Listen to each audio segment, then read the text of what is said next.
News reporter there this morning. Somawethu, good morning to you. Describe for us the situation in the Doorns at this time.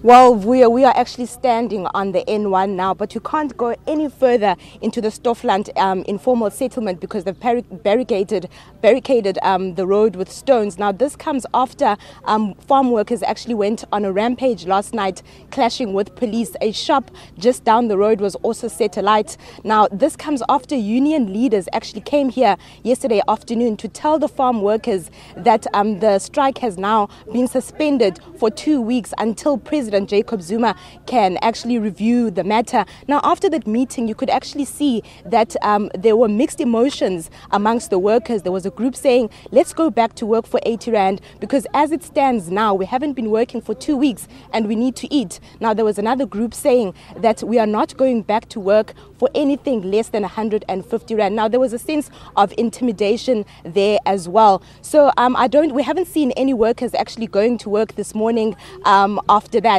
So, speaking to farm workers earlier in the week, we actually asked them how they were affected by this situation. And they actually said that 90% of permanent workers were actually in the valley working. So this wasn't actually really affecting them. In fact, they were actually worried about the workers that were on strike because the policy of no work, no pay still stands. But we'll be watching the situation down here very closely. The police are also here to monitor. Back to you, Vuyo. Thank you very much. Somawethu Lwandle is in the Doorns. In Wolseley is SABC News reporter Abra Barbia. Let's check in with Abra and find out if the tension there has simmered a little bit or things have gotten a little bit more calm. Abra, tell us about what the situation is like in Wolseley this morning.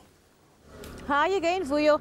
Vuyo, earlier I told you that life was carrying on as normal, that everything was peaceful at this time. But it seems I may have spoken too soon because somebody actually told me that this is possibly the calm before the storm.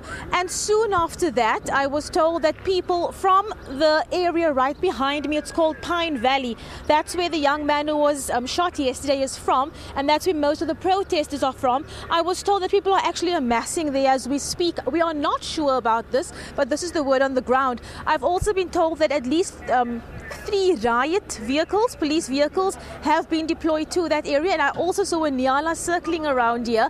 What I can tell you, what I'm seeing right now, roads are being cordoned off.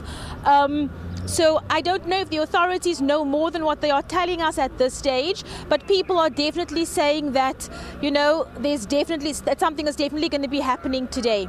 Vuyo? All right, Abra Barbia joining us from Wolseley in the Western Cape.